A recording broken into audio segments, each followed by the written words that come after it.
அஸ்ஸலாமு அலைக்கும். UNV.com இது ஒரு பாதுகாப்பான சமூக வலைதளம். இதில் உங்கள் தகவல்கள் திருடப்பட மாட்டாது. இனி அறிவால் அறிவோம் சேனலில் வெளியிடப்படும் வீடியோக்கள் UNVயில் பதிவேற்றம் செய்யப்படும். அனைவரும் டிஸ்கிரிப்ஷனில் உள்ள லிங்கை பயன்படுத்தி சைன் அப் செய்து கொள்ளுங்கள்.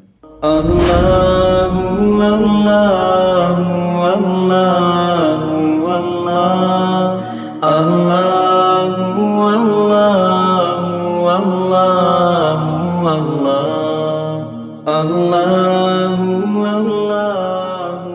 அல்லாஹ். இன்னல் ஹம்துலில்லாஹ் நஹ்மதுஹு நஸ்தஈனுஹு வனஸ்தக்ஃபிருஹு வனுமினு பிஹி வனதவக்கலு அலைஹி வநஊஸு பில்லாஹி மின் ஷுரூரி அன்ஃபுஸினா வமின் ஸய்யிஆத்தி அமாலினா மன் யஹ்திஹில்லாஹு ஃபலா முஸில்ல லஹு வமன் யுضللஹு ஃபலா ஹாதிய லஹு வஅஷ்ஹது அல்லா இலாஹ இல்லல்லாஹு வஹ்தஹு லா ஷரீக லஹு வஅஷ்ஹது அன்ன முஹம்மதன் அப்துஹு வ ரசூலுஹு அம்மா பஅத். அல்லாஹும்ம ஸல்லி அலா முஹம்மதின் வ அலா ஆலி முஹம்மதின் கமா ஸல்லைத அலா இப்ராஹீம வ அலா ஆலி இப்ராஹீம இன்னக ஹமீதும் மஜீத். அல்லாஹும்ம பாரிக் அலா முஹம்மதின் வ அலா ஆலி முஹம்மதின் கமா பாரக்த அலா இப்ராஹீம வ அலா ஆலி இப்ராஹீம இன்னக ஹமீதும் மஜீத். ரப்பி ஷ்ரஹ் லி ஸத்ரி வயஸ்ஸிர் லி அம்ரி. மீன் வயிற்றில் முஸ்லீம் சமுதாயம், இந்த தலைப்பில் ஒரு சில விஷயங்களை நம்ம இன்றைக்கி பார்க்க போகிறோம். இன்றைக்கி உலகத்தில் எல்லா பக்கமும் பார்த்திங்க அப்படின்னா முஸ்லீம் சமுதாயம் கடுமையான ஒரு சூழ்நிலையில் வாழ்ந்துட்டுருக்கு. ரொம்ப ஒரு பாதிக்கப்பட்டு, ரொம்ப அடி உத வாங்கி, உயிர் பலி கொடுக்கப்பட்டு, ஒரு பயந்து தான் இன்றைக்கி முஸ்லீம் சமுதாயம் வந்து வாங்கிட்டுருக்கு. உயிர்களும் யாருது போகுது? முஸ்லீம்களுக்கு தான் போகுது. ஆனால் உயிர் எடுப்பவர்கள்ங்கிற அந்த பலியும் யார் மேலே விழுவுது? பயங்கரவாதிகள்ங்கிற அந்த பலி, அதுவும் முஸ்லீம். உயிரும் போகுது, மானமும் போகுது, நம்ம மேலே சுமத்தி அதையும் விட்டுடுறாங்க. சிரியா, யமன், பாலஸ்தீன், ஈராக், ஆப்கானிஸ்தான், தேவையில்லை, எங்கே எடுத்தாலும் உலகம் முழுவதும் இதுதான் நிலமை. பாலஸ்தீனில் எடுத்தாலும் இதுதான் நிலமை, எல்லா பக்கமும் இதுதான் நிலமை. இது எல்லாத்தையும் பார்த்தீங்கன்னா அல்லாஹ் வந்து வேடிக்கை பார்த்துட்ருக்குறான். பார்த்தா அதுதானே, எல்லாம் ஒரு முஸ்லீம்களுக்கு அநீதி இழைக்கப்பட்டு இருக்கு, அப்பாவிகள் பாதிக்கப்படுறாங்க. ஆனால் அல்லாஹ் வந்து எதையுமே தடுக்கிற மாதிரி தெரியல. அல்லாஹ் வந்து அமைதியாக நின்று வேடிக்கை பார்த்துட்ருக்கான். சரி, இது காரணம் என்ன? பொதுவாக முஸ்லீம்கள் இன்றைக்கி பார்க்குறாங்க அப்படின்னு பார்த்தீங்கன்னா, நம்ம எல்லாம் ஒழுங்காக தொழுவுறதில்ல, 5 நேரம் தொழுவுறதில்ல முஸ்லீம்கள், வரதட்சணை வாங்குகிறோம், குரான் வந்து ஓதுறதில்ல, அதனால தான் இப்படிலாம் நடக்குது. இதெல்லாம் சரி பண்ணிவிட்டு நம்மளுடைய அமல்கள் இதெல்லாம் சரி பண்ணிட்டோம் அப்படின்னா இதெல்லாம் சரியாக போயிடும், தீர்வு வந்து இதுதான் அப்படிங்கிற மாதிரி ஒரு தவறான திசையிலேயே நம்ம என்ன பண்ணுறோம், சிந்திக்கிறோம். அப்படி பார்த்தோம்னா அதே வந்து உள்டாவாக எதிர்த்து போயிருப்போம். இப்போ நம்மளை அடிக்கக்கூடிய, இஸ்லாத்தை எதிர்க்கக்கூடிய, இஸ்லாத்தை அழிக்கணும்னு நினைக்கக்கூடிய அந்த எதிரிகள் இருக்காங்கல்ல, அவங்கள விட நாம் பெட்டர் தானே. அவன் அல்லாவே இல்லைங்கிறான், நாம் இருக்காருங்கிறோம். அவன் வந்து அல்லாஹ் வந்து மனிதனை படைக்கவே இல்லைங்கிறான். அவன் என்னங்கிறான், குரங்குலேருந்து தான் மனுஷன் வந்தான், என்னை எவனும் படைக்கலைங்கிறான். நாம் குறைஞ்சபட்சம் அதையாவது ஒத்துக்கிட்டு இருக்கிறோம். அவன் என்ன பண்ணுறான், மது குடிக்கிறான், பெத்த மகளோட விபச்சாரம் பண்ணுறான், மருத்துவங்கிற பேர்லையும் விஞ்ஞானங்கிற பேர்லையும் அப்பாவி மக்களை ஏமாத்துறான், சூதாட்டம் பண்ணுறான், வட்டி தொழில் பண்ணுறான், விபச்சாரம் சர்வசாதாரணமாக பண்ணுறான், ரோட்டில் விபச்சாரம் பண்ணுறான், விபச்சாரத்தை பரப்புறான், இளைஞர்கள் மத்தியில், குழந்தைகள் மத்தியில் பரப்புறான். அமெரிக்காவில் என்ன நிலைமை, பெத்த மகள்களை அப்பா அம்மார்கள் கற்பழிக்கிறாங்க. இந்த அளவுக்கு கேடுகட்ட இருக்கிறாங்க. ஏழைகள் தெருவில் வாழ முடியாத சூழ்நிலையில தள்ளுறான். அந்த அளவுக்கு இஸ்லாத்தை எதிர்க்கக்கூடியவர்கள் இப்படி பண்ணுறாங்க. அதனால் ஏழைகள் வாழ முடியல, தற்கொலை பண்ணிக்கிறாங்க. இதுக்கு எல்லாத்துக்கும் காரணமானவங்க நல்லா இருக்காங்க. ஒரு ஆபத்தும் அவங்களுக்கு வந்த மாதிரி தெரியல, அவங்களுக்கு ஒன்றும் தப்பு நடந்த மாதிரி தெரியல. இன்னும் சொல்ல போனால் நல்ல ஆயுசும் இருக்குது. யார் ரொம்ப இஸ்லாத்தை கடுமையாக இருக்கிறானோ அவன்லாம் பாருங்க 70-80 வயசு மேலே ஜாலியாக இருக்கான், நல்லா திடகாத்திரமாக இருக்கிறான். நம்ம முஸ்லீம் இளைஞர்கள் கூட 40 வயசில் ஒரு மாதிரியாக தளர்ந்து போயிடுறோம். அவங்க எப்படி இருக்காங்க பாருங்க, ரொம்ப இதாக இருக்கும். அப்போ இதெல்லாம் பார்க்கும்போது நமக்கு ஒரு கேள்வி வரணுமா இல்லையா? அப்போ எங்கேயோ ஒரு மிஸ்டேக் இருக்குது, எங்கேயோ ஒரு தப்பு நடந்துட்டு இருக்குதுங்கிற ஒரு கேள்வி வரணுமா இல்லையா? அப்போ அதிலே பாருங்க, இப்போ பாதிக்கப்பட்டவங்க யாரு? இன்னைக்கு முஸ்லீம்கள் துவா கேட்குறாங்க. யார்கிட்ட கேட்குறாங்க? சிலைகள்கிட்ட கேட்குறாங்க, அல்லாட்ட தான் கேட்குறாங்க. அதுவும் எங்கே நின்று கேட்குறான்? காபத்துல்லா நின்று கேட்குறான், மகாம் இப்ராஹிம் நின்று கேட்குறான், அரஃபால் நின்று கேட்குறான், மினால் நின்று கேட்குறான், அவனால் லைலத்துல் கத்ரில் நின்று கேட்குறான், அழுது கேட்குறான், சாதாரணமாக உட்காந்து கேட்குறான், கூட்டாக கேட்டு பார்க்குறான், தனியாக கேட்டு பார்க்குறான். ஆனால் துவா ஏற்கப்படுறதில்ல. அப்போ அல்லாவுடைய பார்வையில் நாம் பாதிக்கப்பட்டவங்க தானே. நம்முடைய பார்வையில் என்ன பார்க்குறோம்? இன்னைக்கு முஸ்லீம்கள் பாதிக்கப்படுறாங்க. அப்போ பாதிக்கப்பட்டவனுடைய துவாவுக்கும் அல்லாவுக்கும் மத்தியில் திரை இல்லைன்னு இருக்குல்ல, நபிஸ்லாம் சொல்கிறாங்கல்ல. அப்போ பாதிக்கப்பட்டவன் துவா கேட்டான் அப்படின்னா அல்லாஹ் அதை உடனே அங்கீகரிக்கிறான், அதுக்கு மத்தியில் திரை கிடையாதுங்கிறாங்க. ஆனால் அல்லாஹ் அங்கீகரித்த மாதிரி தெரியலையே. இன்னொரு இந்த 30-40 வருஷமா குறிப்பாக சொல்ல போனால் அந்த 9/11க்கு அப்புறம் முஸ்லீம்களுடைய நிலைமை சொல்லவா வேணும். ரொம்ப 90லேருந்தே ஸ்டார்ட் ஆயிருச்சு. அது 9/11க்கு அப்புறம் ரொம்ப ஸ்க்ரூ டைட் ஆயிருச்சு. இப்போ இன்னும் எப்படி போகுங்கிறது தெரியல. ஆனால் பாதிக்கப்பட்ட முஸ்லீம் தொடர்ச்சியாக துவா கேட்டே இருக்கிறான். ஆனால் ஒன்றும் துவா அங்கீகரிக்க மாதிரி தெரியல. அப்போ என்ன உண்மை அப்படின்னு பார்த்தீங்கன்னா, முஸ்லீம் பாதிக்கப்பட்டவன் கிடையாது. ஆனால் முஸ்லீம் நாம் என்ன நினைக்கிறோம், நம்ம பாதிக்கப்பட்டிருக்கோம் அப்படின்னு நினைக்கிறோம். பாதிக்கப்பட்ட இடத்துல இருந்துட்டு நாம பிரார்த்தனை செஞ்சுட்டு இருக்கிறதா நினைக்கிறோம். ஆனால் உண்மையில நம்முடைய பொசிஷன் என்ன அப்படின்னா, நாம பாதிக்கப்பட்டவர் கிடையாது, நாம அநியாயக்காரர்கள். நாம யாரு தெரியுமா? பாவிகள், அல்லாஹ்வுடைய கட்டளையை நிராகரித்த காஃபிர்கள், வேஷம் போடக்கூடிய நயவஞ்சகர்கள், குர்ஆனை சிந்திக்காமலே மனிதர்களை பின்பற்றக்கூடிய கால்நடைகள். நம்ம இத்தனை குற்றவாளிகள். நம்ம குற்றவாளிகள்ங்கிற இடத்துல இருந்துக்கிட்டு பாதிக்கப்பட்ட மாதிரி நடிக்கிறோம்.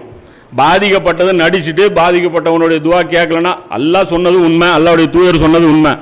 அப்ப பாதிக்கப்பட்டிருந்தா ஏன் துவாக்கள் அங்கீகரிக்கப்பட மாட்டேங்குது? அந்த பெண்கள் குழந்தைகள்லாம் அழுகுறாங்க, துவாக்கள் அங்கீகரிக்கப்படலையே. இப்போ 30-40 வருஷமா அல்லாஹ் பார்த்துட்டு சும்மா தானே இருக்கிறான். அப்ப இதுக்கு என்ன கணக்குங்கிறதா இன்ஷா அல்லாஹ் இன்னைக்கு உரையில சுருக்கமா பார்க்க போறோம். நம்ம எதிர்பார்க்கறது என்ன? இந்த எதிரிகளை அல்லாஹ் உண்டு இல்லைன்னு பண்ணணும். அல்லாஹ் என்ன பண்ணணும்? தன்னுடைய வல்லமையின் மூலமாக என்ன பண்ணணும்? இவங்களுக்கெல்லாம் அடி கொடுக்கணும். இஸ்ரேலை அடிச்சிடணும், அமெரிக்காவை அடிச்சிடணும், இவங்கெல்லாம் நல்ல பாடம் புகட்டணும். இப்படிலாம் ஆட்டம் போடுறானுங்கள, இவனுங்களெல்லாம் நல்ல பாடம் புகட்டும். இதுதான் நம்ம எதிர்பார்க்கறது. அல்லாஹ் குர்ஆன்ல ஒரு விதி வச்சிருக்கான். ஒரு சமுதாயத்து மேல அல்லாஹ் கை வைக்கிறதா இருந்தா சும்மா எடுத்த உடனே கை வைக்க மாட்டான். அதுக்கு ஒரு ப்ராசஸ் இருக்கு. என்ன ப்ராசஸ்? முதல்ல ஒரு ஊர்ல மக்கள் இருக்கிறாங்க. ஒரு ஊர், உலகம், இல்ல நாடு, எப்படினாலும் வச்சுங்க. மொத்தத்தில் மனிதர்கள் பூமியில வாழ்ந்துட்டு இருக்கிறாங்க.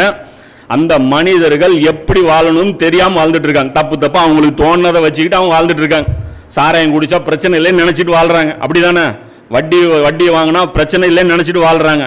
சினிமாவில் ஒன்றும் தப்பு இல்லைன்னு நினைச்சிட்டு அவங்க வாழ்றாங்க. இப்படி அவங்களுடைய வாழ்க்கை போயிட்டு இருக்கு. இப்படி இருக்கும்போது அல்லாஹ் நீங்க குற்றம் பண்ணிட்டீங்கன்னு தண்டிப்பானா? தண்டிக்க மாட்டான். அப்ப அல்லாஹ் முதல்ல என்ன பண்ணுவான்? அவங்க எப்படி வாழணும்னு கத்து கொடுப்பான்.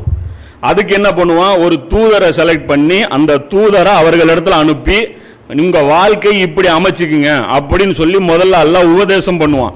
அந்த தூதர் என்ன பண்ணுவாரு? தான் ஒரு இறை தூதர் அப்படிங்கிறத சந்தேகம் இல்லாத வகையில் திட்டவட்டமாக என்ன பண்ணுவார்? ப்ரூஃப் பண்ணுவார். ஹுஜ்ஜத்தை நிறுவி அத்தாட்சிகளை காட்டுவார், அற்புதங்களை காட்டுவார், சான்றுகளை காட்டுவார். அந்த மக்களுக்கு கன்ஃபார்மா இவர் இறை தூதர் தான், இவர் சொல்லக்கூடிய உபதேசங்கள் இறைவனுடைய உபதேசங்கள் தான்ங்கிறத ப்ரூஃப் பண்ணிடுவார். அதுக்கப்புறம் அந்த ஊர் மக்கள் என்ன பண்ணுவாங்க? பிடிவாதம் பிடிப்பாங்க. அவங்களுடைய அந்த உலக ஆதாயங்கள் இவர் சொல்றதை கேட்டு வாழ்ந்தா பறி போயிடும் அப்படிங்கிற அந்த பயத்தினால அவங்க என்ன பண்ணுவாங்க? பிடிவாதம் பிடிப்பாங்க. இறுதி அந்த தூதர் என்ன பண்ணுவார்? நிராசை அடைஞ்சிருவார். இனி இவங்களை திருத்த முடியாது அப்படிங்கிற அந்த ஸ்டேஜ் வரும்போது அந்த அவர் தூதர் என்ன பண்ணுவார்? அல்லாஹ் கிட்ட பிரார்த்தனை செய்வார். இறைவா, நான் சொல்ல வேண்டிய முறைப்படி என்னால முடிஞ்சதெல்லாம் சொல்லிட்டேன் அப்படிங்கிற அந்த பிரார்த்தனை சொல்லி இனி நீ இவங்களுக்கு தீர்ப்பளிச்சுக்கோ அப்படின்னு அவர் சொல்லிடுவாரு. அவர் அந்த பணியை சரியா செஞ்சாரான்னு அல்லாஹ் பார்ப்பான். அந்த தூதர் போய் வெறும் ஒரே ஒரு நாள்ல போய் நான் சொன்ன தாவா பண்ண இந்த மக்கள் கேட்கலைன்னா அல்லாஹ் ஏத்துக்க மாட்டான் அந்த துவாவை. அதுக்கப்புறம் அல்லாஹ் பார்ப்பான், இவர் எஃபர்ட் போட வேண்டிய அளவுக்கு போட்டுட்டாரா அப்படிங்கறத அல்லாஹ் பார்த்து அதை அங்கீகாரம் பண்ணிட்டான்னு வைங்க. அதுக்கப்புறம் அல்லாஹ் என்ன பண்ணுவான்? அந்த குற்றவாளிகளை அழிச்சிருவான். இனி இவர்கள் இந்த பூமியில் வாழ்வதற்கு அருகதையற்றவர்கள் அப்படின்னு சொல்லி அந்த குற்றவாளியை அழிச்சிருவான். இதுதான் அல்லாஹ்வுடைய ப்ராசஸ். இதை பத்தி சுருக்கமா 28வது அத்தியாயத்தில் 59வது வசனத்தில் அல்லாஹ் சொல்றான், நபியே நம் வசனங்களை அவர்களுக்கு ஓதி காண்பிக்கும் தூதர் ஒருவரை அவர்களுடைய தலைநகருக்கு அனுப்பி வைக்காத வரையில் எந்த ஊர்களையும் உம்முடைய இறைவன் அழிப்பவனாக இல்லை. தூதரை அனுப்பாத வரைக்கும் எந்த ஊர் மேலையும் நான் கை வைக்க மாட்டேன், ஏன் நான் ஆக்ஷன்ல இறங்க மாட்டேன் அப்படின்றான். எந்த ஊரையும் அதன் மக்கள் அக்கிரமக்காரர்களாக இல்லாத வரையில் நாம் அழிப்போராகவும் இல்லை அப்படின்னு சொல்லி அல்லாஹ் 28வது அத்தியாயத்தில் 59 வசனம் சொல்றான். அப்போ நாம தூதரை அனுப்பணும், அதுக்கப்புறம் அவங்க அக்கிரமம் பண்ணணும். நான் நேர்வழி இதுன்னு புரிய வச்சதுக்கு அப்புறம் அவங்க அக்கிரமம் பண்ணணும், அப்பதான் நான் அடிப்பேன் அப்படிங்கறது அந்த அல்லாஹ்வுடைய அந்த ரூல்ஸ் அல்லாஹ் சொல்றான். அதே 9வது அத்தியாயத்தில் 115 அல்லாஹ் சொல்றான், ஒரு சமூகத்தாருக்கு நேர்வழி அளித்த பின்னால் எவற்றையெல்லாம் அவர்கள் தவிர்த்து கொள்ள வேண்டும் என்பதை அவர்களுக்கு தெளிவாக எடுத்துரைக்காத வரை அவர்களை வழிகேட்டிற்குள்ளாக்குவது அல்லாஹ்வின் நியதி அல்ல. முதல்ல கிளாஸ் நடத்துவோம் அல்லாஹ். சத்தியம் எது சரி எது தப்பு, மனித வாழ்க்கையில் எது சரி எது தப்புன்னு கிளாஸ் நடத்துவோம். அதுக்கு அப்புறம் தான் அல்லாஹ் அவங்களுக்கு என்ன பண்ணுவான்? எக்ஸாம் வைப்பான். அதுக்கப்புறம் தான் வழிகேட அவங்க செலக்ட் பண்ணாங்கன்னா அல்லாஹ் அவங்க இது பண்ணுவோம். இது அல்லாவின் நியதி அல்ல அப்படின்னு நல்லா சொல்றான். நிச்சயமாக அல்லாஹ் அனைத்தையும் நன்கறிந்தவனாய் இருக்கிறான் அப்படிங்கிறத சொல்றேன். இப்போ இது அல்லாஹ்வுடைய ரூல்ஸ். இப்போ இன்னைக்கு முஸ்லீம்களுக்கு ஏன் அடி உழுவுதுன்னு பார்ப்போம். இப்போ இது அல்லாஹ்வுடைய ஒரு ரூல். ஒரு சமுதாயத்தின் மேல அல்லாவே நடவடிக்கை எடுக்கணும் அப்படின்னா இது அல்லாஹ்வுடைய ரூல். இப்போ யூனுஸ் நபியுடைய ஒரு சம்பவம் வந்து நமக்கு மிக சிறந்த ஒரு படிப்பினை. அதனால தான் அல்லாஹ் குர்ஆன்ல நமக்கு சொல்லி காட்டுறான் யூனுஸ் நபியுடைய அந்த வரலாறு. யூனுஸ் நபி என்ன பண்றாரு, இப்போ இந்த ரூல்ஸ் படி பார்ப்போம். இப்போ இந்த ரூல்ஸ் படி யூனுஸ் நபியுடைய சமுதாயம் என்ன நடந்துச்சுங்கிறத பார்ப்போம். யூனுஸ் நபி என்ன பண்றாங்க, 1,00,000 பேர் கொண்ட ஒரு ஊருக்கு தூதரா போறாங்க. அவர் நியமிக்கப்படுறாரு தூதரா. அதுவும் ரசூல், நபி கிடையாது. நபியோட சேர்த்து கூடுதலா ரசூலுங்கிற பொறுப்பும் கொடுக்கப்பட்டிருக்கு. அப்போ ரசூலா போறாரு, பிரச்சாரம் பண்றாரு. அந்த மக்கள் என்ன பண்றாங்க, ஏற்க மறுக்கிறாங்க. அவர் திருப்தியா அவர் வந்து ஹுஜ்ஜத்தை நிறுவிடுறார். அதுக்கப்புறம் அவர் அல்லாஹ்விடத்துல துஆ செய்றார். போதுமான வரை தாவா செஞ்சுட்டார்னு அல்லாஹ் என்ன பண்றான், அதை ஏத்துக்கிறான். இவர் குறை வைக்கல அப்படிங்கறதுனால என்ன பண்றான், அல்லாஹ் அவருடைய துஆவை ஏத்துக்கிறான். ஊர் அழிக்கப்படுற ஒரு முடிவும் எடுக்கப்படுது. ஆனா அவர் என்ன பண்றாரு, ஒரே ஒரு மிஸ்டேக் மட்டும் பண்ணிடுறாரு. என்ன பண்றாரு, அந்த ஊர் அழிக்கப்படுறதுன்னு அல்லாஹ் முடிவு பண்ணிட்டான். என்னைக்கு அழிக்கணுங்கிறது இன்னும் டேட் ஃபிக்ஸ் பண்ணல. இன்னைக்கா நாளைக்கா 10 நாளா 5 நாளாங்கிறது டேட் ஃபிக்ஸ் பண்ணல. இவர் என்ன பண்ணிட்டான், அது பெண்டிங் லிஸ்ட்ல அது இருக்கு. அதாவது இந்த இவர் குற்றவாளி நீதிமன்றம் தீர்ப்பளிச்சிரும், தூக்குல இன்னைக்கு போறதுங்கிறது நிறுத்தி வைக்கும்ல, அது மாதிரி அந்த வெயிட்டிங் லிஸ்ட்ல இருக்கிறாங்க. அப்ப இந்த நேரத்தில் இவர் என்ன பண்றாரு, இது அழிக்கப்படுற ஊரு, இந்த ஊர்ல நாம இருக்கக்கூடாது, நாம இங்க அழிவு வரும்போது நாம இருக்கக்கூடாதுன்னு இவரா என்ன பண்ணிடுறாரு, ஒரு முன்கூட்டி ஒரு முடிவு எடுத்துட்டு அந்த ஊரை விட்டு இவர் வெளியே போயிடுறார். அல்லாஹ்வுடைய அனுமதி இல்லாம இவர் போயிடுறார். இப்ப இந்த டியூட்டில அல்லாஹ் அப்பாயின்மெண்ட் ஆர்டர் கொடுத்தது யாரு, இந்த ஊர்ல நீ இறை தூதரா நீங்க வேலை பார்க்கணும்ட்டு அல்லாஹ். அப்ப அப்பாயின்மெண்ட் ஆர்டர், டிரான்ஸ்பர் ஆர்டர் கொடுக்கிற வரைக்கும் அவர் அங்க இருந்திருக்கணும். அதுதான் அவர் செஞ்ச மிஸ்டேக். வேலையில குறை வைக்கல, சொன்ன விதத்துல குறை வைக்கல, ஹுஜ்ஜத்து நிறுவுறதுல குறை வைக்கல, எதுல குறைச்சிட்டாரு, துஆ அங்கீகரிக்கப்பட்டு எல்லாம் முடிஞ்சு போச்சு. கடைசியா இவர் கிளம்புறதுல மட்டும் குறை வச்சிட்டார். அப்ப அதை பத்தி அல்லாஹ் குர்ஆன்ல சொல்றான், மேலும் மீன்காரருக்கு நாம் அருள் புரிந்தோம், நாம் அவரை பிடிக்க மாட்டோம் என்று நினைத்து கொண்டார். அவர் என்ன நினைச்சிட்டாரு, இதுக்கெல்லாம் எல்லாம் பிடிப்பானா, எது எல்லாம் செஞ்சிட்டோம், கரெக்டா முடிஞ்சு போச்சு, இன்னைக்கா நாளைக்கான அசாப் இருக்குது, இதுக்கு இப்ப நான் இன்னைக்கு கிளம்பி போறேன், அது ஒரு மிஸ்டேக்காக அவர் நினைக்கல. ஊர் காலின்னு ஆகி போச்சு. இப்ப இனி இங்க இருந்து அப்போ அங்க துஆ அங்கீகரிச்சு எவனும் ஈமான் கொள்ள போறதில்ல, அது எதுக்கு நாம இங்க இருந்துகிட்டு நாம இடத்த காலி பண்ணிடுவோம்னு சொல்லிட்டு அவர் போயிட்டாரு. கோபப்பட்டு கொண்டு மக்களை விட்டு அவர் சென்று விட்டதை நினைவு கூறும் சொல்லிட்டு 21 அத்தியாயத்துல 87 சொல்றான்.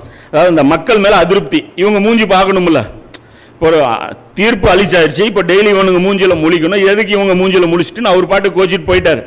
அப்ப அதுக்கப்புறம் அல்லாஹ் என்ன சொல்றான், ஆகவே உம்முடைய இறைவனின் கட்டளைக்காக நீர் பொறுத்திருப்பீராக, மீனுடையவரை போன்று அவசரப்பட்டவர் ஆகிவிட வேண்டாம். இது ரசூலுல்லாஹ் அல்லாஹ் சொல்றான் 68 அத்தியாயத்துல 48 வசனத்துல என்ன சொல்றான், நீங்க ஹிஜ்ரத்துக்கு அவசரம் பண்ணிடாதீங்க. மக்கால இருக்கும்போது நபி ஸல்லல்லாஹு அலைஹி வஸல்லம் அவங்கள பார்த்து சொல்றான், நீங்க இந்த மக்காவை விட்டு மதீனாவுக்கு ஹிஜ்ரத் போறதுக்கு அவசரம் பண்ணாதீங்க, மீனுடையவர் செஞ்சவர் மாதிரி நீங்க செஞ்சிடாதீங்கிறான். அதனால தான் நபி ஸல்லல்லாஹு அலைஹி வஸல்லம் என்ன பண்ணாங்க, அபூபக்கர் ரலியல்லாஹு கேட்டு அபூபக்கர் ரலியல்லாஹு கேட்பாங்க ரசூலுல்லாஹ்ட்ட, அனுமதி வந்துருச்சா, எல்லாரும் போயிட்டாங்க, உமர் ரலியல்லாஹு போயிட்டாங்க, சஹாபாக்கள் ஒரு பேட்ச் எல்லாமே போயிட்டாங்க. வெறும் நபி ஸல்லல்லாஹு அலைஹி வஸல்லம் அவர்களும் அபூபக்கர் ரலியல்லாஹு அவர்களும் அலி ரலியல்லாஹு அவர்கள் மட்டும்தான் என்ன இருக்காங்க, மக்கால இருக்காங்க. இப்ப இந்த ஸ்டேஜ்ல அபூபக்கர் ரலியல்லாஹு டெய்லி விசாரிப்பாங்க அல்லாஹ்ட்ட இருந்து அனுமதி வந்துச்சான்ட்டு. அப்ப என்ன அர்த்தம், அந்த ஊரை விட்டு போவதற்கு நபிக்கு அல்லது ரசூலுக்கு என்ன அனுமதி அல்லாஹ் கொடுக்கிற வரைக்கும் போகக்கூடாது. இப்ப இது அல்லாஹ்வுடைய ரூல்ஸ். இப்ப இதை பத்தி அல்லாஹ் என்ன சொல்றான், இப்ப இவர் என்ன பண்ணிட்டாரு, அல்லாஹ்வுடைய உத்தரவு இல்லாமல் வெளியேறிட்டார். வெளியேறினதுக்கு அப்புறம் என்ன நடக்குது, அந்த ஊர் மக்கள் இருக்கிறாங்க, அல்லாஹ்வுடைய வேதனை வராம என்ன பண்ணுது, சில அத்தாட்சிகள் வருது, வேதனை வராம சில அறிகுறிகள் வருது. அப்போ ஒரு என்னமோ ஒரு தப்பா நடக்கிற மாதிரி ஒரு அவங்க உணர்றாங்க. உணர்ந்துட்டு என்ன பண்றாங்க, சரி நாம அழிக்கப்படுற அந்த இதுதான் கணக்காட்டு இருக்குது அப்படின்னு சொல்லிட்டு அவர் என்ன பண்றாங்க, அந்த மக்கள் ஈமான் கொண்டுறாங்க, நாம திருந்திக்கலாம் அப்படின்ட்டு. ஏன்னா வேதனை வந்துச்சுன்னா திருந்துறதுக்கு வாய்ப்பு கிடையாது. எந்த சமுதாயமும் அழிக்கப்படும் போது திருந்தத்தானே செய்யும், ஃபிரௌனே திருந்தத்தானே செஞ்சான். இப்ப இவர் வேதனை வர்றதுக்கு முன்னாடி சில அத்தாட்சிகள் அல்லாஹ் கொடுக்குறான். அந்த அத்தாட்சிகளை பார்த்துட்டு இவங்க என்ன பண்றாங்க, மக்கள் திருந்திடுறாங்க. அல்லாஹ் என்ன பண்றான், அந்த தவணையை என்ன பண்றான், நீட்டிச்சிடறான். அவங்களுடைய அந்த அழிக்கப்படுற அந்த தவணையை என்ன பண்றான், தள்ளிட்டு அவங்களுடைய ஆயுளை நீட்டிச்சு அல்லாஹ் அவங்கள விட்டுறான். அதை பத்தி அல்லாஹ் 10ஆம் அத்தியாயத்தில் 98ல சொல்றான், நம்பிக்கை கொண்ட எந்த ஊர் மக்களுக்காவது அவர்களுடைய நம்பிக்கை பயனளித்திருப்பதாக எந்த ஒரு எடுத்துக்காட்டாவது இருக்கிறதா? யூனுஸுடைய சமுதாயத்தை தவிர, யூனுஸ் நபியை தவிர அளிக்கப்படுற எந்த சமுதாயத்திற்கும் அவங்களுடைய ஈமான் பயன் தரல. யூனுஸ் நபியுடைய சமுதாயத்துக்கு மட்டும் ஈமான் பயன் கொடுத்துச்சு. அது சொல்லிட்டு அல்லாஹ் சொல்றான், அந்த சமுதாயத்தினர் நம்பிக்கை கொண்ட போது உலக வாழ்க்கையில் இழிவு தரும் வேதனை நாம் அவர்களை விட்டு அகற்றிவிட்டோம். மேலும் ஒரு குறிப்பிட்ட காலம் வரை வாழ்வதற்கான வாய்ப்பை அவர்களுக்கு வழங்க செய்தோம். இப்ப இந்த இடத்துல பாருங்க என்ன ஆயிடுச்சுன்னா, தாவா செஞ்சு அந்த தாவாவை, ரசூலுடைய தாவாவை பொய்ப்படுத்தக்கூடிய அந்த கூட்டம் அழிக்கப்படணும். தண்டனை யாருக்கு கொடுத்துருக்கணும்? அல்லாஹ் இவருக்கு கொடுத்துருக்கணும். யார்? அந்த கூட்டத்தினருக்கு கொடுத்துருக்கணும். தப்பிச்சு பாதுகாக்கப்பட்டிருக்கிறது யார் பாதுகாக்கப்பட்டிருக்கணும்? யூனுஸ் அலைஹிஸ்ஸலாம் அவர்கள் பாதுகாக்கப்பட்டிருக்கணும். ஆனா நடந்தது என்ன? யார் மேல தண்டனை வரணுமோ அவங்க பாதுகாக்கப்பட்டாங்க. யாரு? அந்த ஊர்வாசிகள். யாரு பாதுகாக்கப்பட்டிருக்கணுமோ அவர் என்ன ஆயிட்டாரு? மீனுடைய வயிற்றுக்குள்ள போயிட்டாரு. தண்டனை அவருக்கு கொடுக்கப்பட்டுருச்சு. எதனால? ஒரு சின்ன குறை, அல்லாஹ் நிப்பாட்டின இடத்துல நீங்க இவர் நிக்காம வந்துட்டாரு. மிஸ்டேக் பாருங்க எந்த அளவுக்கு. தாவா பணியில இந்த ஒரு சின்ன மிஸ்டேக் அல்லாஹ் பொறுத்துக்கல. குற்றவாளிகளை மன்னிச்சு விட்டுட்டான், நல்லவங்களை அல்லாஹ் தண்டிச்சுட்டான். இன்னைக்கு இதே சினாரியோ தான் இந்த உம்மத்து மேல நடந்துட்டு இருக்கு. இன்னைக்கு குற்றவாளிகள் இவ்வளவு தப்பு செய்யும் போது அல்லாஹ் ஏன் உங்களை விட்டு வச்சிருக்கிறான் அப்படின்னா, தாவாவுல நாம விட்ட கோட்டை, நாம நம்முடைய பணியை சரியா எடுத்து இந்த மக்கள் மேல ஹுஜ்ஜத்தை நிறுவி இருந்தோம்னா அவங்களுக்கு அல்லாஹ் அடி கொடுத்துருப்பான். இப்ப நாம நம்ம பணியில நாம கோட்டை விட்டதுனால அல்லாஹ் என்ன பண்ணிட்டான், இன்னைக்கு நமக்கு அல்லாஹ் ரிவிட் எடுக்கிறான். இன்னைக்கு நாம துவா கேட்டோம்னா நாம அப்பாவிகள் கிடையாது, நமக்கு சொல்யூஷன் வேற. நாம கேட்க வேண்டியது துவா கிடையாது, அது வேற. நாம கேட்க வேண்டிய துவாவே வேற, நம்ம வேற விஷயம் தான் நம்ம கேட்கணும். இப்ப இதை அப்படியே நம்முடைய உம்மத்துக்கு மேட்ச் பண்ணுவோம். இப்ப இது யூனுஸ் நபியுடைய உம்மத்துல இப்படி நடந்ததா, இது அப்படியே நமக்கு மேட்ச் பண்ணா எப்படின்னு பாத்தீங்கன்னா, நபி ஸல்லல்லாஹு அலைஹி வஸல்லம் அவர்களுக்கு ஒரு மிஷன் இருந்தது. அந்த மிஷன் குர்ஆன்ல 3 இடத்துல அல்லாஹ் சொல்றான். 48வது அத்தியாயத்துல 28ல வருது, இன்னும் தௌபால வரும், இன்னொரு சூராலையும் வரும், அஹ்ஸாப்ல வரும்னு நினைக்கிறேன். அல்லாஹ் தான் தன்னுடைய தூதரை வழிகாட்டுதலுடனும் சத்திய மார்க்கத்துடனும் அனுப்பி வைத்தான். அவர் அந்த மார்க்கத்தை ஏனைய அனைத்து மார்க்கங்களையும் விட மேலோங்க செய்ய வேண்டும் என்பதற்காக இந்த உண்மைக்கு அல்லாஹ்வின் சாட்சி போதுமானதாகும். இது 48வது அத்தியாயத்தில் 28. அல்லாஹ் எதுக்காக அனுப்பியிருக்கான்? இந்த தூதரை சத்திய மார்க்கம் தீனுல் ஹக்கு கொடுத்து அனுப்பியிருக்கான். அவர் அந்த மார்க்கத்தை மற்ற மார்க்கங்களை விட மேலோங்க செய்யணும், தாவா செய்யணும். இல்ல அவர் போய் அந்த மார்க்கத்தில் அப்படி சொல்லிவிட்டு வந்துற எத்தி வைக்கிறதெல்லாம் அது எப்படின்னு தெரியல. எத்தி வைக்கிறதுல மேலோங்க செய்யறது தான் நமக்கு கட்டளை.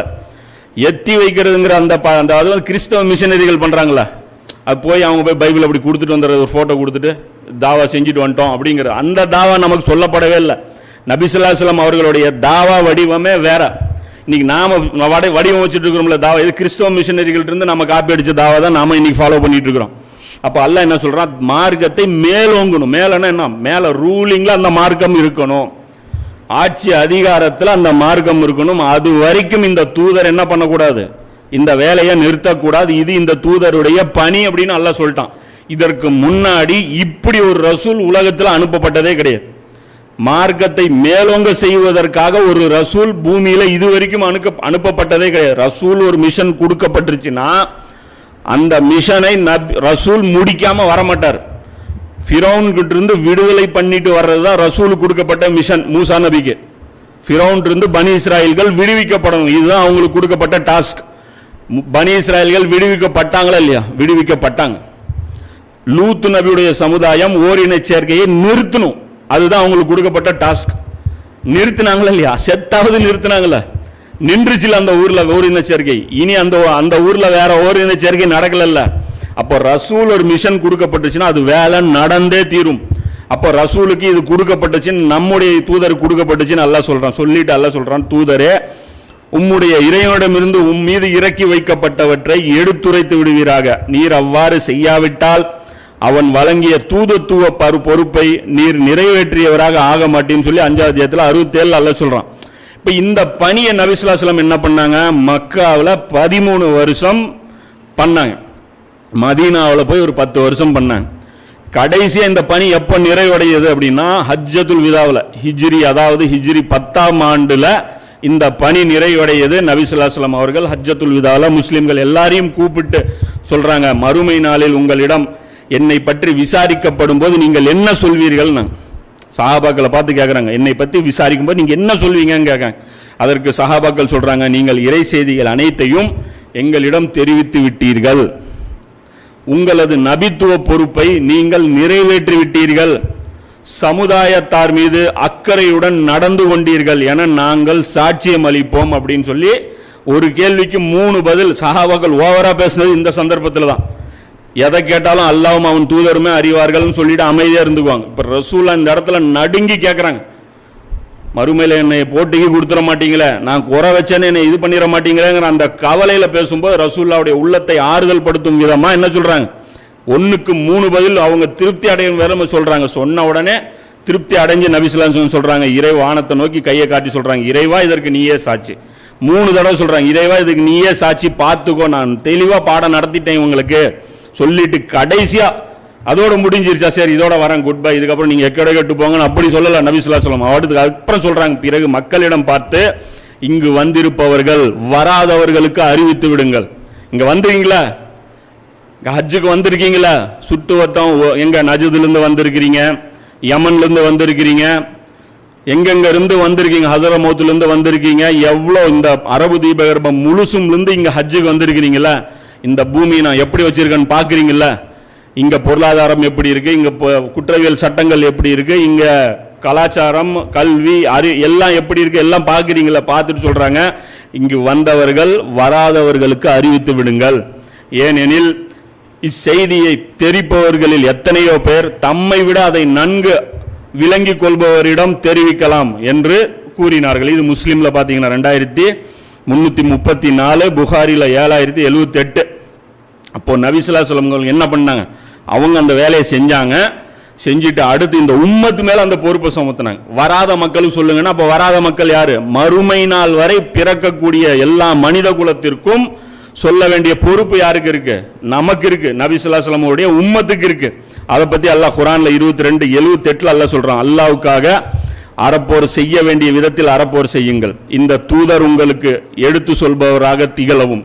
யாரு, முஹம்மது ஸல்லல்லாஹு அலைஹி வஸல்லம் அவர்கள் உங்களுக்கு எடுத்து சொல்பவராக திகழ்வார், அவர் உங்களுக்கு கிளாஸ் நடத்துவார், நீங்கள் ஏனைய மக்களுக்கு எடுத்து சொல்பவராக திகழும். நீங்க ஊருக்கே உலகத்துக்கே கிளாஸ் நடத்தணும். அவர் உங்களுக்கு கிளாஸ் நடத்தி 23 வருஷம் வாழ்ந்துட்டு அவர் போயிடுவாரு. அதுக்கப்புறம் மறுமை நாள் வரை இந்த உம்மத்து கிளாஸ் நடத்தணும். யாருக்கு, இந்த உலகத்தில் இருக்கிற அனைத்து மனிதர்களுக்கும் நீங்க கிளாஸ் நடத்தணும். அவன் செய்வராகவும் திகழவும் உங்களை அவன் தேர்ந்தெடுத்தான். நபிமார்கள் எப்படி தேர்வு செய்யப்பட்டாங்களோ அப்படி தேர்வு செய்யப்பட்டவங்க நாம. அது எப்படி நாம தேர்வு செய்யப்பட்டவங்க, நபிமார்கள் தேர்வு செய்யப்பட்டாங்கன்னா ஜிப்ரீல் அலைஹிஸ்ஸலாம் வருவாங்க, இந்தாங்க இன்னிலிருந்து நீங்க அப்பாயின்மெண்ட் உங்களுக்கு வஹி வந்துருச்சுன்னு கையில கொடுத்துட்டு போயிடுவாங்க. நாம எப்படி தேர்வு செய்யப்பட்டவங்க, முஸ்லிமா பிறக்கிறோம்ல, இதுதான் அது. அந்த தேர்வு எழுதுமா, அமாவாசைக்கு பிறக்கல, அப்துல் காதர் வயிற்றுல பிறந்திருக்கிறோம்ல, அதுதான் அந்த தேர்வு.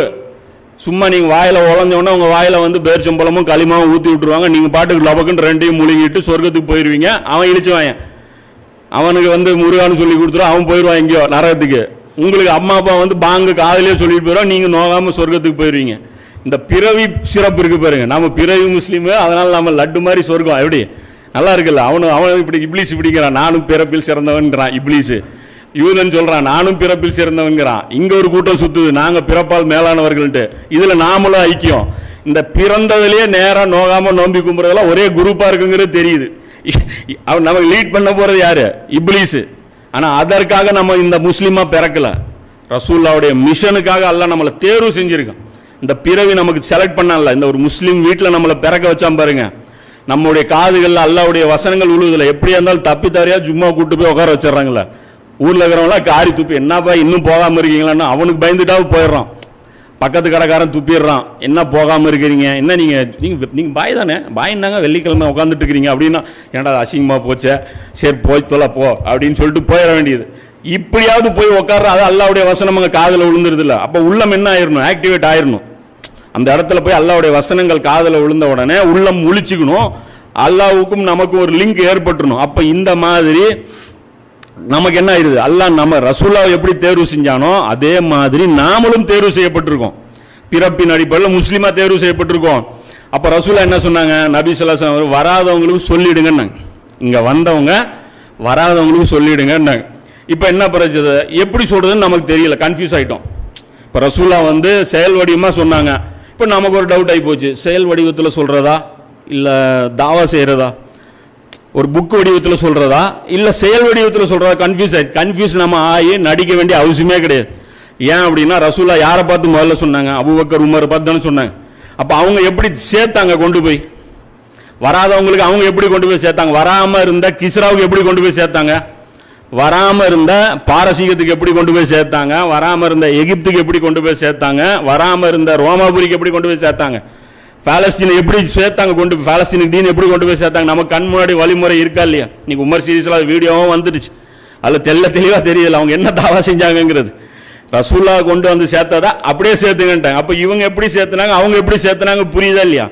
இப்ப நமக்கு என்னன்னா அந்த சேர்த்துறத நினைச்சாலே நம்ம கால்லாம் நடுங்குது, உதறுது. அதே அது சொல்றாங்கல்ல, அல்ல மரணத்தின் பயத்தினால் அப்படியே உங்கள் அப்படியே கண்கள் சொருக உன்னை பார்க்கறாங்க அப்படின்ட்டு. இப்படி சேர்க்கணுமா, இது நமக்கு முடியாது. அதுக்கு நமக்கு வேற அஜ்ரத் சொல்றாரு, வெறும் 5 நேரம் தொழுதுட்டு நபி ஒலி தொழுகையாமா, அது பண்ணிட்டா போதுமா, சிபாரிஸ் கூட தேவையில்லையாமா, நேரா போயிடலாமாமே. இது பெஸ்ட் ஆப்ஷனா இருக்கே. வெறும் நோன்பு வச்சா சொர்க்கமா, அப்படியே ரையானுங்கிற வாசல், அப்படியே சொர்க்கத்துடைய வாய், அந்த வாயிலிருந்து வர்ற வாடை என்ன சொர்க்கத்துடைய வாடை, அது கஸ்தூரி விட சிறந்த.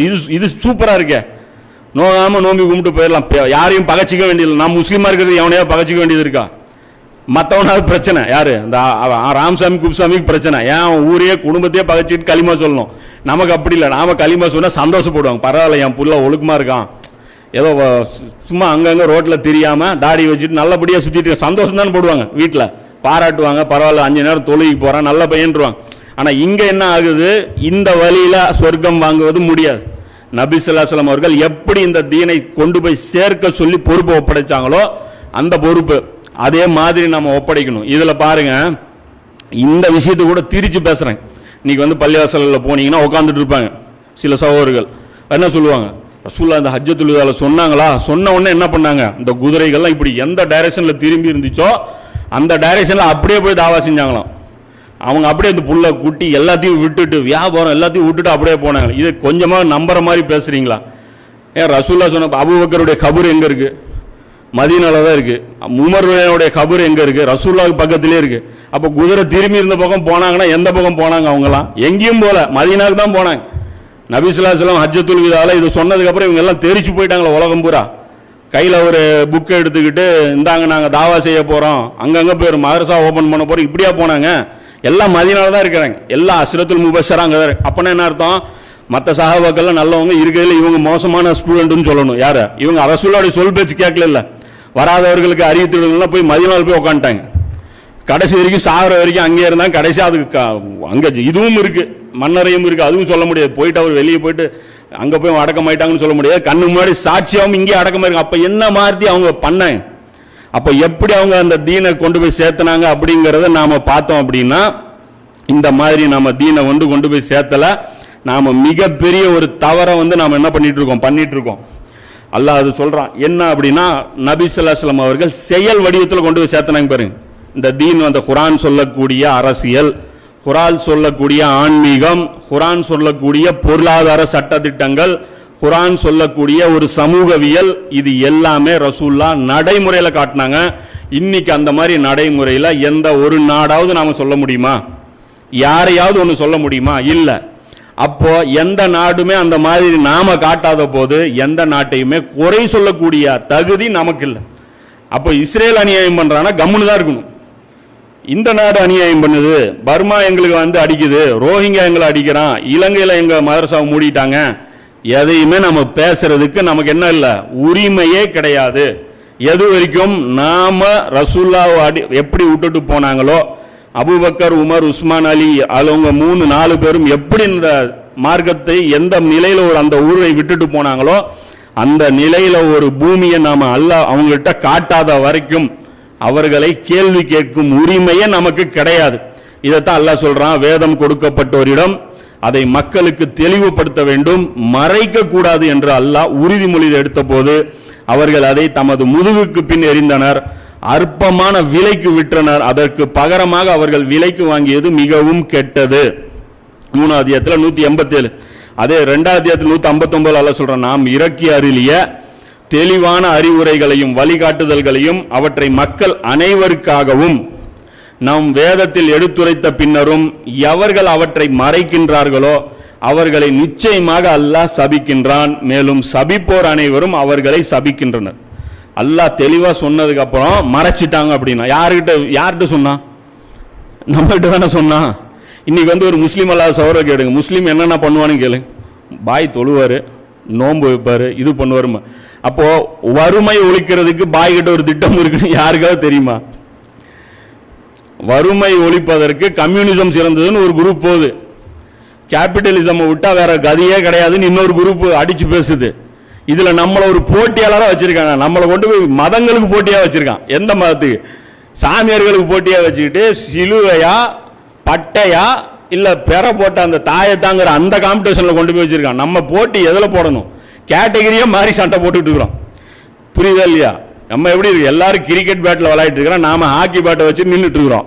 நம்ம மேட்சே ராங்கு செலக்ட் பண்ணி எப்ப ஜெயிப்போங்கிறது தெரியாது. அப்ப வெளியே அடிச்சா இது அவுட்டு, 6 கிடையாது. நம்ம ஹாக்கி பேட் வச்சு சுத்திட்டு உட்காந்துட்டு இருக்கிறோம். பால் பட்டுச்சுன்னா படட்டும் பாரு பால், அதுக்கப்புறம் நான் யாருன்னு காட்டுறேன். பால் பட்டுச்சுன்னா நீ காலியா அவுட்டு. ஏன்னா கோல் அங்க இருக்குது, அங்க அடிக்கணும். நீ வெளியே கிரவுண்டுக்கு வெளியே நீ அடிக்கவே கூடாது. கேம் என்னன்னே புரியல முஸ்லிம்களுக்கு. போய் என்ன பண்றான், கிறிஸ்தவ மதம் உலகம் பூரா இவ்வளவு மதம் ஆயிட்டு இருக்கு, நாம இவ்வளவு கோடி ஆயிட்டோம். இங்கிலாந்தில் வேகமாக பரவும் மதம் எது? இஸ்லாம். அது பரவியும் ஒன்றும் பிரயோஜனம் இல்லை. அமெரிக்காவில் அவன் வேணும்னா நம்மளை உசு பேத்தலாம். யாரு? அவன் மீடியாவில் எப்பயும் நம்மளை பத்தி கெட்டதான்னு சொல்லணும். இதுல மட்டும் நம்மளை ஏத்தி விடுறான். இவன் நல்லா ஏத்தி விடுவோம், இவன் இதுலயே தாவா பண்ணிட்டு கிடக்கட்டும். எப்படி நம்பர் சேர்த்துறது 18 18 18. இன்னொருத்தன் களிமா சொல்லிட்டான் அல்ஹம்துலில்லாஹ் 19 19. ஒன்னும் பூமியில மாறாது. அல்லாஹ்வுடைய தீன் ஒன்னும் பூமியில மாறாது, அது அப்படியே தான் இருக்கும். இவன் நம்பரை சொல்லிட்டே உட்காந்துட்டு இருக்க, நம்பர் ஜாஸ்தி ஆயிருச்சு, பள்ளிவாசல் பத்த மாட்டேங்குது, தொழுகைக்கு இடம் இல்லை. இதுதான் இவனுக்கு பெருமையா போயிட்டு இருக்குமே தவிர, ஆனா அல்லாஹ் நம்மளை ஒரு மதிப்பாவே மதிக்க மாட்டான். ஏன்னா அல்லாஹ்வுடைய தீனை நம்ம மறைச்சிட்டோம். நபி ஸல்லல்லாஹு அலைஹி வஸல்லம் அவர்கள் ஆயிரக்கணக்கான சஹாபாக்கள் எடுத்துங்க, ஆயிரக்கணக்கான உயிர்களை தியாகம் பண்ணி அதை பூமியை நிலைநாட்டின. இன்னைக்கு அந்த பூமி எங்க இருந்த அந்த கொஞ்சம் நஞ்சம், அது உஸ்மானிய கிலாஃபத்துங்கிற பேர்ல மொத்தத்துல ஒரு நிலப்பரப்பா இருந்துச்சு. சரி, இன்னைக்கோ நாளைக்கோ என்னைக்காவது ஒரு சீர்திருத்தம் வந்துடும். எப்படியோ அது கெட்டு போனது என்னைக்காவது சரி பண்ணிக்கலாம்ல. கெட்டு போன ஒரு கிலாஃபத்தை நல்ல கிலாஃபத்தா அது மாத்தி இருக்கலாம். அதாவது ஒரு ஆப்ஷன் இருந்துச்சு. கடைசியா என்ன பண்ணான் அவன்? என்ன பண்ணான்? பிரிட்டிஷ் இவங்க கூப்பிட்டான், சவுதி கவர்மெண்ட் கூப்பிட்டு, கிலாஃபத்து நீ புடுங்கிறது எனக்கு இது பண்ணு, எனக்கு உதவி செய், உங்ககிட்ட வாங்கி நான் அப்படியே உன்னை அந்த இடத்துல உட்கார வைக்கிறேன்னா. அவங்க என்ன பண்ணாங்க? சந்தோஷமா வேலை செஞ்சாங்க. இவன் என்ன பண்ணான்? எல்லாம் வாங்கிட்டு கடைசியா என்ன பண்ணான்? கேக் துண்டு வெட்டின மாதிரி வெட்டி துண்டு துண்டா போட்டு கொடுத்துட்டான். அப்படியே முழுசால கொடுத்துருக்கணும். உஸ்மானிய கிலாஃபத்து பறிச்சு அந்த கிலாஃபத்தை அப்படியே சவுதி அரசாங்கத்தோட ஒப்படைச்சிருந்தானா அது ஒரு கணக்கு. ஆனா அவன் என்ன பண்ணான்? அவன் பிரிட்டிஷ் இல்ல, அவன் சரியான புத்திசாலி இல்ல. அவன் என்ன பண்ணான்? துண்டு துண்டா பறிச்சு, இது ஈராக் தனி, இது நீ பிச்சுக்கோ, இது ஈரான் தனி, இது தனின்னா. இப்ப ஆளுக்கு ஒரு பிரதமர் ஆயிட்டான். முதல்ல எல்லாத்துக்கும் சேர்த்து ஒரே ஒரு ஆட்சியாளர் இருந்தார், இப்ப ஊருக்கு ஒரு ஆட்சியாளர் ஆயிட்டாரு. இப்ப என்ன போச்சு? அவனுக்கு அவன் பதவி பெருசு. இன்னைக்கு இவங்க ஒன்னா சேர்ந்து மறுபடியும் அந்த தீன நிலைநாட்டுவாங்களா? வாய்ப்பே கிடையாத மாதிரி பண்ணி விட்டான். இப்ப இன்னைக்கு என்ன ஆகி போச்சு? அவன் என்னங்கிறான்? இது ஏன் நாடு, நான் இங்க பிறந்திருக்கிறேன். இது என்ன ஜாகிலியத்துடைய?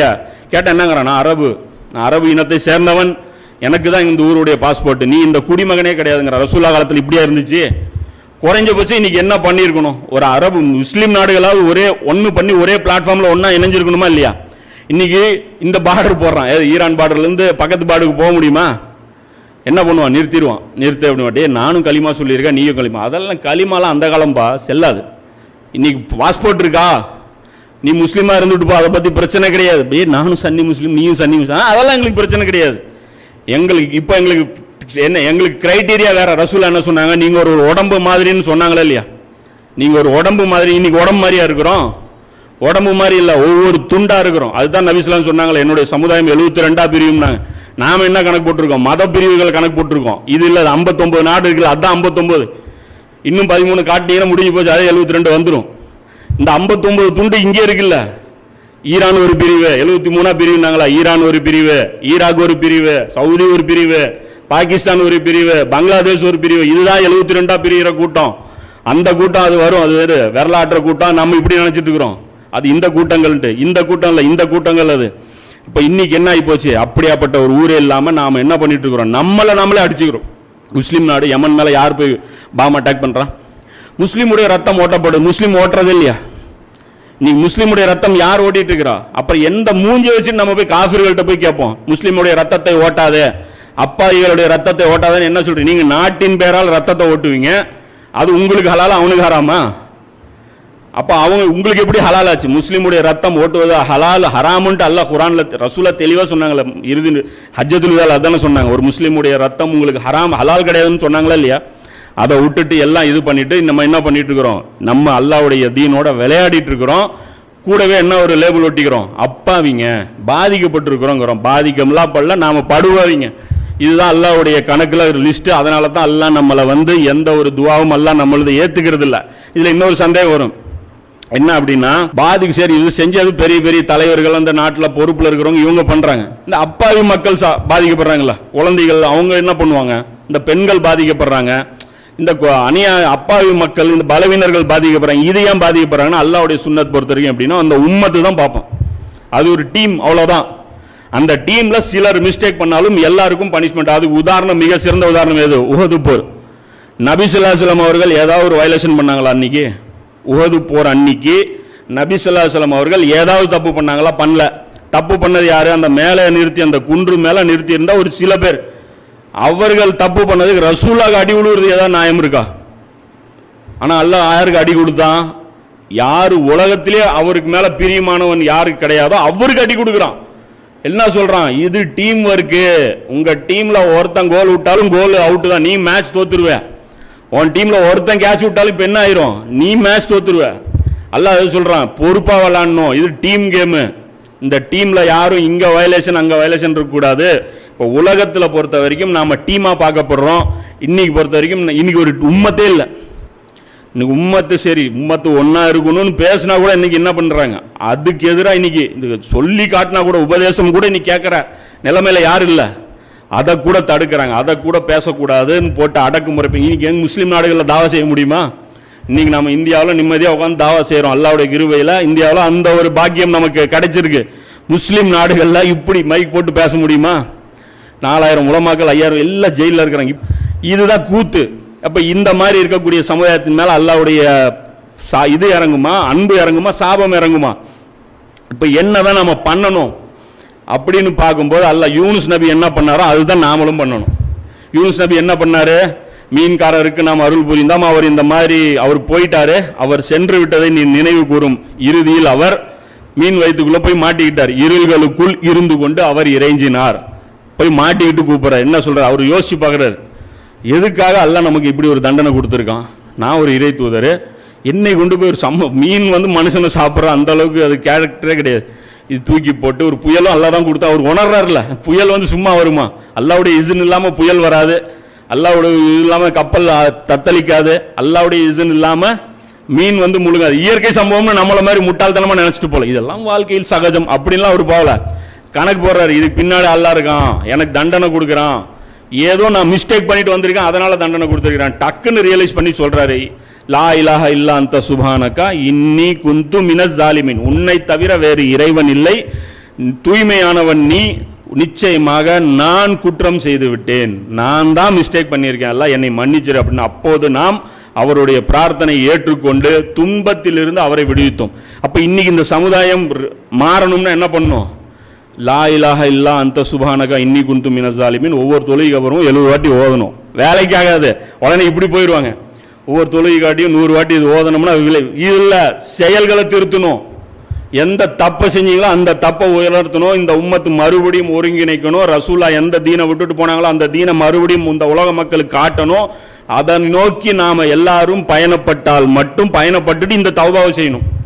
எல்லாம் இத்தனை வருடங்கள் 1300 வருடமா உன் தீனுக்கு நாங்க துரோகம் பண்ணோம், நாங்க அலி ரலியல்லாஹுக்கு துரோகம் பண்ணோம், நாங்க ஹுசைனுக்கு துரோகம் பண்ணோம், அதுக்கப்புறம் ஒவ்வொரு முஜத்தித்களுக்கும் நாங்க துரோகம் பண்ணோம், வந்த தாயிகளை ஒழிச்சு கட்டணும், வந்தவங்களுக்கு தீவிரவாதி லேபிள் குத்தணும், மீதி எங்களால முடிஞ்ச ஆளுகளை தூக்குல போட்டோம், இதெல்லாம் பண்ணோம். நாங்க அநியாயக்காரர்கள் பின்னாடி போய் நின்றுக்கிட்டு அவங்கள பலப்படுத்திட்டு இருந்தோம். இனி எங்கள் செயல்களை நாங்கள் திருத்திக்கிறோம்.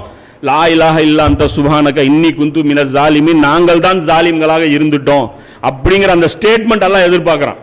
இந்த ஸ்டேட்மெண்ட் கொடுங்க. அப்போ நான் ஏன்னா தாவா பொறுப்புல நிறுத்தப்பட்டிருந்தா அந்த பொறுப்புல இருக்கிறவன் தவற உணர்ந்து அதை சரி பண்ணா மட்டும்தான் அல்லாஹ் அவங்கள மன்னிப்பான். இல்லைன்னு வச்சுங்க இந்த தொடரும் இன்னும் மோசமாகும். இது சாதாரணமாக போகாது. இந்த ஸ்டேட்மெண்ட் கொடுக்குற மாதிரி தெரியல.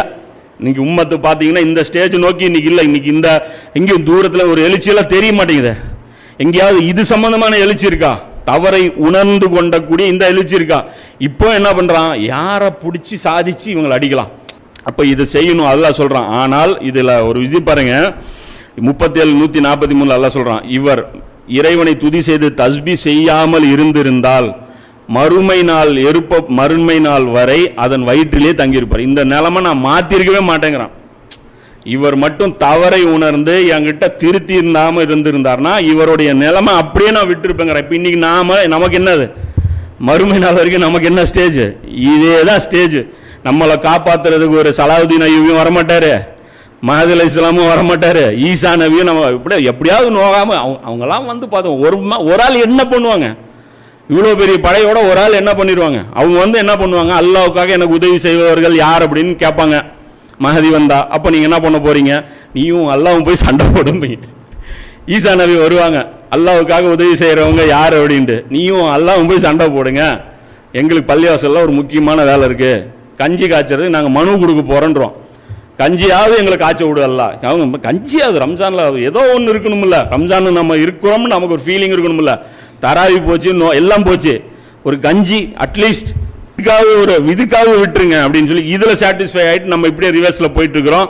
இதை வந்து நாம் வந்து விட்டுறக்கூடாது. அல்லாஹ் அதை சொல்கிறான் பாரு. அந்த முன்னாடி சொன்னல, இந்த மறைச்சா அவங்க மேலே அல்லாஹ்வுடைய சாபம் இருக்குன்னு. இன்னைக்கு நாம் அல்லாஹ்வுடைய சாபத்து கீழே இருக்கிறோம். அதுக்கு அல்லாஹ் பரிகாரமும் சொல்கிறான். இந்த சாபத்துடைய பரிகாரம் என்ன அப்படின்னா, யார் இந்த தவறில் இருந்து திருந்தி தம் செயல்முறைகளை ஒழுங்குபடுத்தி செயல்களை சரி பண்ணணும், தாம் மறைத்திருந்தவற்றை எடுத்துரைக்கிறார்களோ. மறைச்சோம்ல, இத்தனை நாள் மறைச்சோம், என்ன பாய் உங்ககிட்ட இவ்வளோ அழகான சிஸ்டம் இருந்துச்சா? சொல்லவே இல்லையா பாய்னு அவன் சொல்லணும். நம்ம கூட ஒருத்தர் இருக்கிறான், அவன் சொல்லணும், என்ன பாய் உமர்லியானோ இப்படிலாம் பண்ணியிருக்காரா? தெரியாமல் போச்சுங்களா? என்ன தெரிஞ்சிருந்தா திருமுருகன் காந்தி போய் கம்யூனிசத்தை வந்து புக்கை புரட்டிட்டு இருப்பாரா? தெரிஞ்சிருந்தா முகிலன் போய் இங்கே கம்யூனிசத்துக்கு பின்னாடியும் கார்ல் மார்க்ஸ் பின்னாடியும் போயிட்டு இருப்பாரா? இப்படி ஒரு தீன் இருக்குன்னு அவங்களுக்கு தெரியவே இல்லைங்க. மற்றவங்களை விட்டுருங்க, அந்த மொடம் அதாவது நுரண்டு பிடிச்சவன் வரமாட்டான். அதாவது ஃபாசிசம் வந்து இன்னைக்கு சப்போர்ட் பண்றான்ல, அவன் தீன் நீங்க எடுத்து வச்சாலும் வரமாட்டான். நல்ல மனிதர்கள் இருக்கிறாங்களா இல்லையா? தேடிட்டு அலையிறாங்களா இல்லையா? எங்கேயாவது ஹக்கு, ரஷ்யாவில் எங்கேயாவது ஒரு மூலையில் ஏதோ ஒரு நல்லது இருக்குன்னு போய் எடுத்துட்டு வரான். கியூபாவில் ஏதோ ஒரு மூலையில் ஃபிடல் காஸ்ட்ரோ, இந்தியாக்காரனுக்கு என்ன சம்பந்தம்? ஃபிடல் காஸ்ட்ரோ எதுக்கு ஹீரோவை பார்க்குறான்? ஃபிடல் காஸ்ட்ரோவுக்கு மேலே ஒரு அபூபக்கர் இருந்தது அவருக்கு தெரியுமா? இவங்களுக்கு தெரியுமா? சேகுவாராவுக்கு மேலே ஒரு காலித் பின் வலீத் இருந்தது தெரியுமா? இவங்க என்ன செஞ்சாங்கன்னே தெரியாத. ஏன்னா நாம மறைச்சிட்டோம்.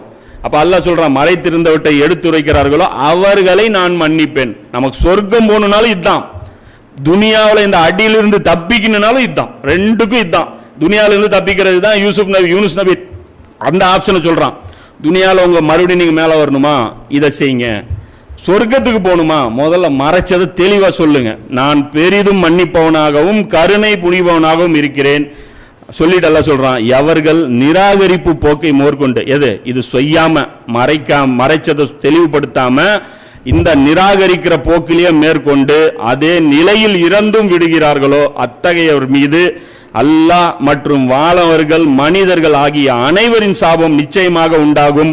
அவர்கள் அந்த சாபத்திலேயே என்றென்று மூழ்கி கிடப்பார்கள். தண்டனை அவர்களுக்கு லேசாக்கப்படாது, அவகாசமும் அவர்கள் கொடுக்கப்படும். மறுமை நாள்ல இன்னைக்கு யாருக்கு இது கடுமையான தண்டனை? இந்த அல்லாஹ்வுடைய தீனை வந்து மறைச்சவங்களுக்கு தான் அப்படின்னு சொல்லி அல்லாஹ் சொல்றது 2வது அத்தியாயத்தில் 161 163. ஸோ இதுதான் இந்த சமுதாயம் வந்து தவற விட்டுருக்கிற ஒரு மிகப்பெரிய ஒரு படிப்பினை. அப்போ அல்லாஹ்வுடைய தீனை தயவு செஞ்சு நாம ஸ்டடி பண்ணணும். நபி ஸல்லல்லாஹு அலைஹி வஸல்லம் அவர்களுடைய சீரத்தை பார்க்கணும், குர்ஆனுடைய தஃப்சீரை பார்க்கணும். நம்ம இங்க எங்க மிஸ்டேக் பண்றோம் அப்படின்னா, ஹதீஸ்களை எடுத்துக்க வேண்டியது, சில மசாயில்கள் எடுத்துக்க வேண்டியது, டைரக்டா அங்க போயிடும். நம்முடைய அசல் புத்தகம் குர்ஆன், நம்முடைய அசல் கல்வி ஹிதாயத் என்ன? குர்ஆன். குர்ஆனை பாரு, குர்ஆன்ல என்ன சடங்கு இருக்கு? ரொம்ப கம்மி. சட்டதிட்டங்கள், தொழுகை, இந்த மாதிரியான விஷயங்கள் கற்றுக் கொடுக்குறது ரொம்ப ரொம்ப கம்மி. அப்போ குர்ஆன் வேற எதுக்காக இவ்வளோ எஃபர்ட் போடுது? குர்ஆன் என்ன பண்ணுது?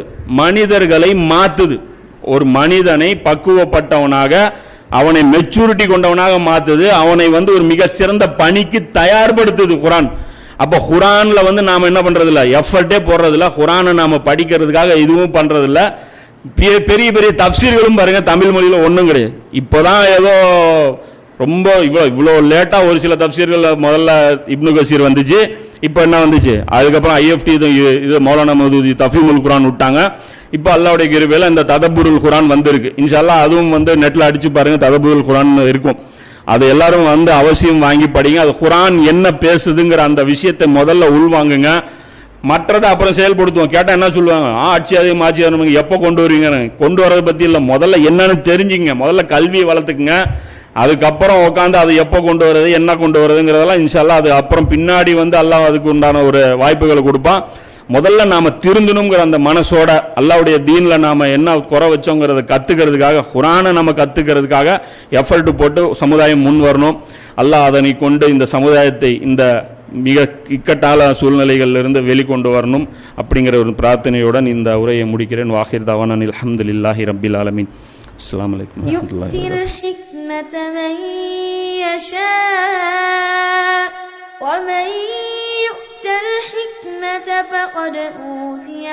وبركاته.